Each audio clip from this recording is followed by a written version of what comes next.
de projets industriels, et en particulier de projets uranifères. Je vais vous parler aussi de la mise en place d'un groupe de travail intersectoriel pour notre ministère, pour l'aider justement à bien évaluer les éléments qui concernent la santé publique. C'est principalement la santé publique qui nous intéresse dans notre ministère. On a vu avec nos collègues qu'il y a tout un aspect réglementaire dont il faut tenir compte, et nous, notre rôle, c'est surtout les aspects de santé publique. Mais je vais vous parler aussi d'autre chose, du radon. Le radon qui est un gaz radioactif, dont vous avez probablement déjà entendu parler. C'est un gaz qui est important de connaître. C'est un gaz qui peut être associé en partie aux activités minières, aux activités de recherche d'uranium. Mais c'est un gaz qui se trouve aussi dans nos maisons. Et c'est surtout de ça que je vais vous parler. C'est un gaz qui se trouve déjà dans les maisons et qui peut s'y retrouver, qui s'y retrouve de façon tout à fait indépendante de toute activité minière, de toute recherche d'uranium. Alors, pour commencer, le rôle de la santé publique, mais ça revient aussi le rôle sur la qualité de l'environnement.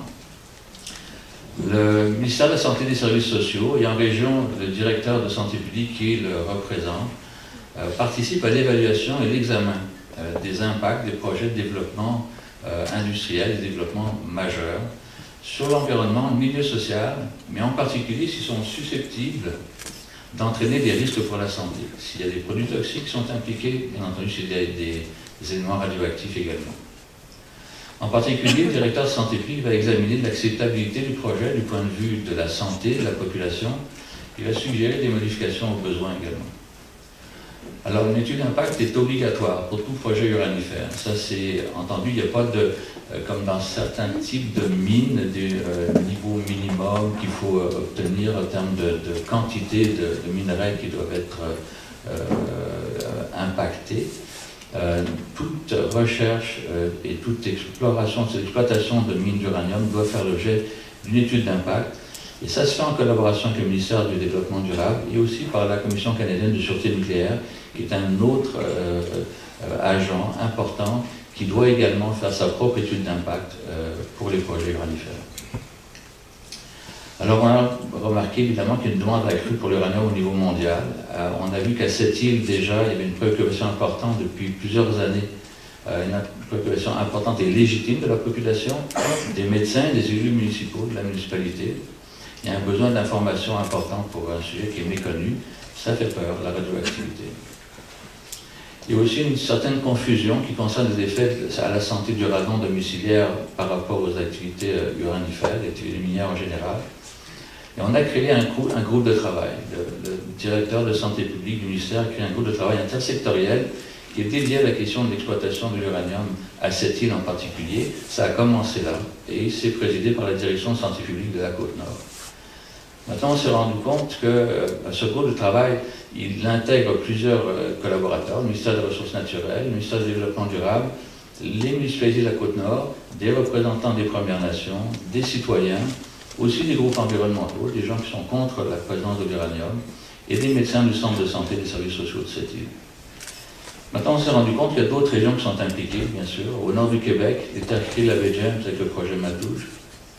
Dans les Laurentides, la MRC Antoine Labelle, où il s'est fait aussi l'exploration d'uranium, dans l'Outaouais, et maintenant en Gaspésie, dans la baie des Chalemins. Alors, il y avait un besoin d'élargissement de ce groupe de travail, et c'est ce qui a été fait.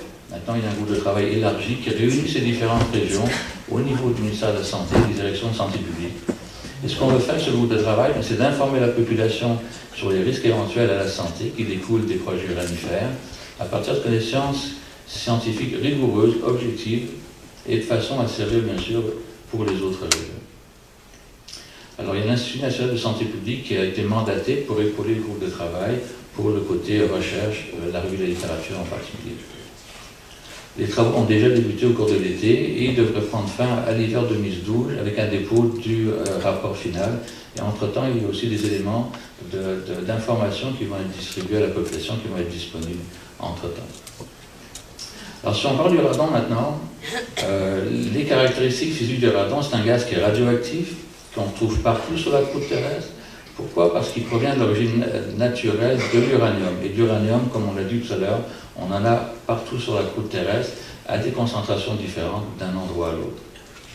Le radon, il est imperceptible par l'essence, il est incolore, sans odeur, il est inerte aussi, il ne réagit pas chimiquement.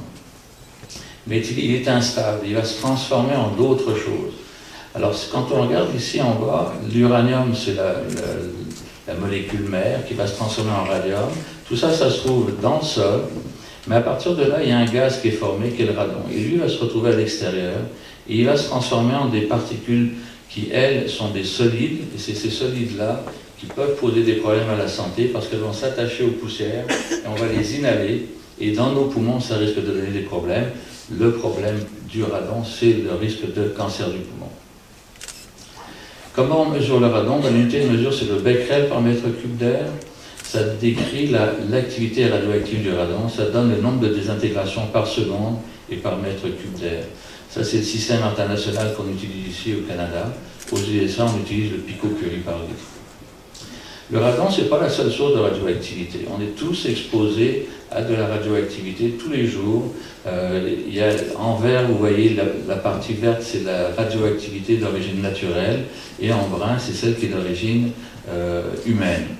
Et vous voyez que le radon, c'est à peu près 30% de toute la radioactivité que l'on reçoit de façon quotidienne, à l'année longue.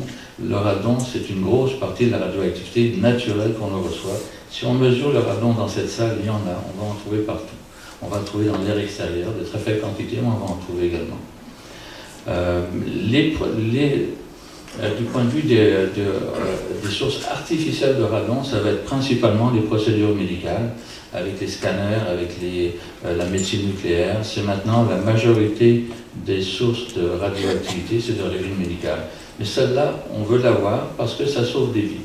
Ça sauve des vies pour rechercher des maladies, ça sauve des vies pour en guérir, quand on fait de la radiothérapie, donc on en a besoin. Il faut penser que c'est de la radioactivité quand même, et en soi, de passer un scanner, ça nous expose à un certain risque de développer un problème plus tard. Donc il faut faire attention de ne pas passer trop de scanners.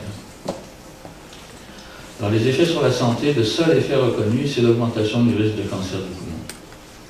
Le radon, c'est au deuxième rang des causes de cancer du poumon, après le tabagisme, et pour les non-fumeurs, c'est le premier. Le premier risque de cancer du poumon, c'est le radon. Et l'exposition au tabac augmente énormément, presque 25 fois plus, les risques d'avoir un cancer du poumon. C'est plus important que la somme des effets induits du radon du tabac si on est exposé aux deux. On pourrait dire que si on est exposé au radon et qu'on fume, la meilleure chose qu'on ait à faire, c'est d'arrêter de fumer, mais aussi il faut se préoccuper du radon. Alors, le risque, ça dépend de la concentration du radon. Si on est exposé à de fortes concentrations, on n'a plus de risque de développer un cancer du poumon au long de sa vie. Ça dépend aussi de la durée d'exposition. Et en termes de radon, il ne faut pas craindre le radon plus qu'il ne le faut. Ce n'est pas du cyanure, ça n'agit pas immédiatement. C'est une exposition à de fortes concentrations sur des décennies, sur des dizaines d'années. On parle même de vie entière quand on fait des calculs sur l'exposition au radon. Donc la durée d'exposition est importante. Il faut être exposé à de fortes concentrations pendant de nombreuses années. Et comme on l'a dit, le tabagisme joue un rôle. Le tabagisme, ça joue toujours un rôle. Si vous fumez, arrêtez de fumer. Si on regarde au Québec l'analyse du risque de cancer du poumon associé au radon, on voit qu'en 2009, on estime qu'il y a à peu près 6500 décès par cancer du poumon. L'immense majorité, c'est la cigarette. La cigarette, c'est de loin le plus grand tueur en termes de cancer du poumon. Il y en a 85% qui sont dus à la cigarette. Il y a d'autres éléments chimiques qui sont en cause également. Et on voit ici, il y en a à peu près 10% qui sont associés au radon. Et encore une fois, même pour ceux qui sont associés au radon, sont très fortement associés au tabagisme. On estime qu'il y a à peu près par année un peu plus de 600 décès par cancer du poumon qui vont être associés au radon. Donc c'est important, c'est un risque populationnel. Si on regarde maintenant le risque individuel et qu'on regarde une exposition vie entière, donc une exposition annuelle, on est exposé tous les jours à une concentration donnée de radon sur une base annuelle. Si on est exposé à l'air ambiant, c'est à peu près 15 becquerels par mètre cube. On l'a vu tantôt, c'est la mesure de l'activité du radon. Pour un non-fumeur, on a à peu près 1% de risque de cancer du poumon. Un fumeur, on passe déjà à 12%.